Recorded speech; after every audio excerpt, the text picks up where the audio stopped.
Hello, hello, bonjour. Salut Camille. Salut tout le monde. J'espère que vous allez bien. Alors, l'autre fois, on a fait une vidéo sur ma page. Et là, j'ai décidé de le faire là, juste pour voir un peu les interactions qu'il va y avoir. C'est la nuit des insomniaques. Alors, nous, on n'est pas insomniaques parce qu'en fait, chez moi, il est 9h20. Voilà, il est 9h20. Et bien évidemment, vous voyez, on est à Orlando. Maintenant, je peux dire, la dernière fois, en mars, j'avais rien dit. Mais là, cette fois-ci, on est là. La suite, parce qu'on nous a dit que, en vérité, je crois que la fin a été coupée du sujet sur lequel nous avons parlé. Bah, c'est bien, en tout cas, vous pouvez me dire les premières personnes qui sont là déjà à nous écouter. Ce serait bien déjà de partager et nous dire si on entend bien.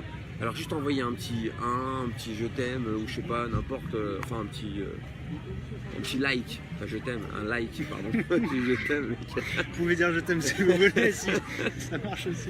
Camille, le sujet c'était si jamais il y a des personnes à ondes négatives autour de nous, dans un environnement professionnel. La question c'était vraiment professionnel, maintenant ça peut le faire personnel. Comment on peut s'en sortir? Alors moi j'avais dit on peut nous-mêmes allumer notre lumière intérieure et rayonner sur les autres. On a discuté, vous m'entendez bien? J'espère. Normalement c'est bon, vous nous entendez bien.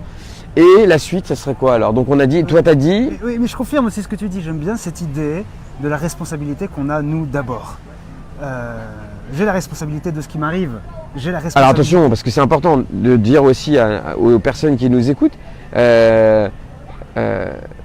responsabilité, il y en a qui confondent entre responsabilité et culpabilité. Et il y a une grosse différence. Culpabilité n'existe pas, c'est la responsabilité. Je suis responsable, non, ok. Oui, je suis responsable de ce qui m'arrive.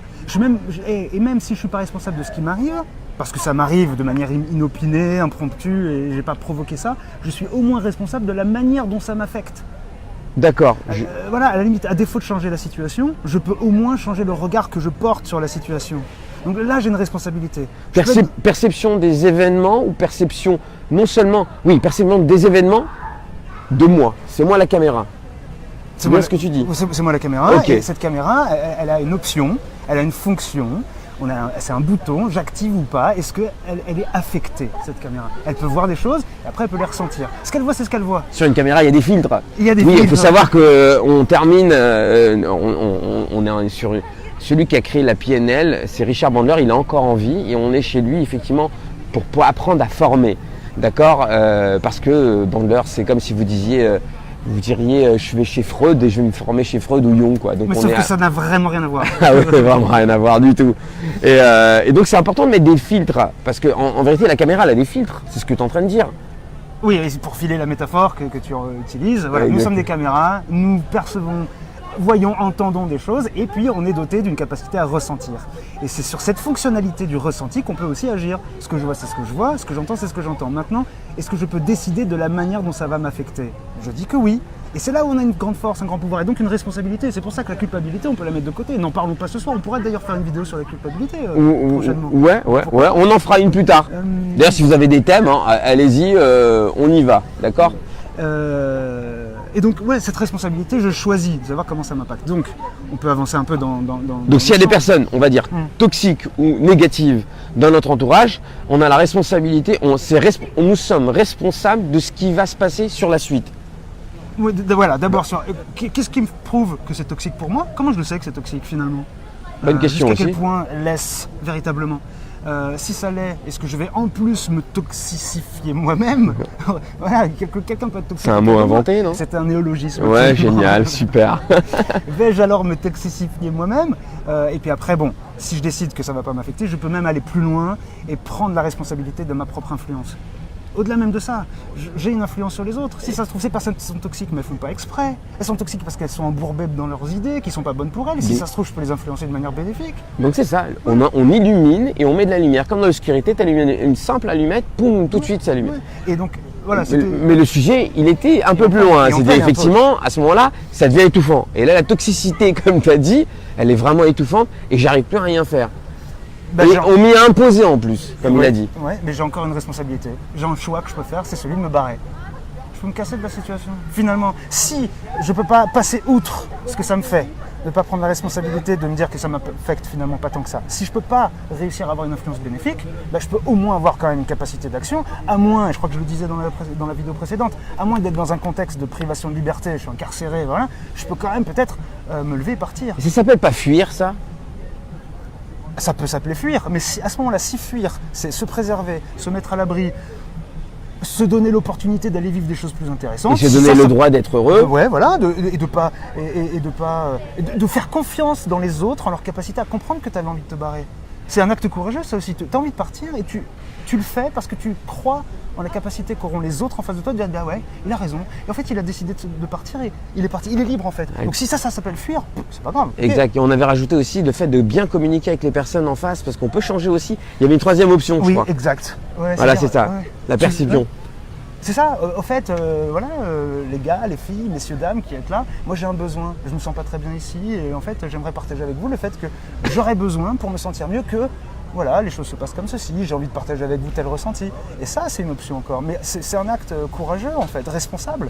C'est très important de communiquer. Quand il y a des personnes toxiques autour de soi, quel que soit l'environnement, c'est important de communiquer le mal-être que nous avons, en toute bienveillance bien évidemment. Oui, et ne pas se faire piéger peut-être par... Alors, il y a un terme qui est employé à tout va et qui est assez galvaudé, c'est ce qu'on appelle les personnalités dites à tendance perversion narcissique, dont on dit qu'elles peuvent justement se nourrir de ces relations-là et du fait qu'on communique avec elles. Bon, sans rentrer dans les détails forcément, là, peut-être que typiquement, la seule option possible, c'est de partir. Parce qu'il y a toujours ce volet... Donc toi, tu dis que quand il y a un pervers narcissique en face de soi, c'est la seule, l'une, en tout cas pour se protéger, la seule manière, en tout cas, à l'instant T, de se protéger, c'est se barrer. Sauf si on est dans un grand besoin de vivre des sensations fortes. On peut rester. Je ne sais pas s'il y en a nos auditeurs, bien il y en a plein, parce que j'avais écrit un article là-dessus, ça avait fait un petit un petit buzz. Mais justement, effectivement, là, je pense que le conseil, ce serait de se barrer. Ouais, là pour le coup, fuir, ça vaut le coup. Il y a d'autres choses à voir ailleurs. Et même, moi je dirais même, en tout cas, quoi qu'il arrive, comme quand on fait un sport de combat, on va pas dans le tas, je prends du recul, après on vérifie. Si je suis bien encore, je suis fort, j'ai des capacités de pouvoir vivre cette relation, why not, hein? C'est-à-dire qu'après, peut-être que la personne va se transformer. Tout est possible, on est en sciences humaines, c'est génial. Tout est possible et rien d'impossible. Voilà, mais il faut observer, faut observer le nombre d'occurrences. Combien de fois la personne a-t-elle été dans une position de victime pour ensuite nous reprocher d'avoir fait telle chose, pour ensuite nous sauver en retour. Enfin, moi j'ai une question en fait pour vous, c'est que vraiment, je vous envoie une question et vous répondez parce qu'après c'est un direct, il y aura des réponses et on pourra y répondre plus tard.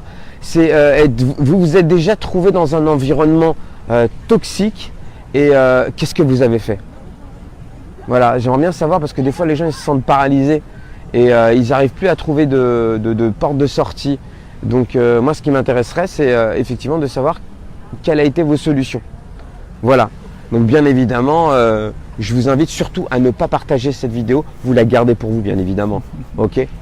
En tout cas Camille, merci beaucoup. Avec grand plaisir. Ça fait plaisir, surtout dans cet environnement, je pense qu'on va continuer les vidéos graves et je vous donne surtout rendez-vous à une belle formation qu'on va donner.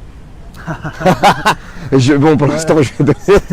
Il y a une graine. Il y a une graine qui a été plantée. En tout cas, du 31 octobre au 8 novembre, une formation de PNL certifiante de Bandler qui sera donnée à Paris, si Dieu veut. Donc, allez-y à fond, à fond, à fond. Ça, par contre, vous pouvez le dire. La vidéo, vous la partagez pas, mais le reste, vous pouvez le dire à tout le monde.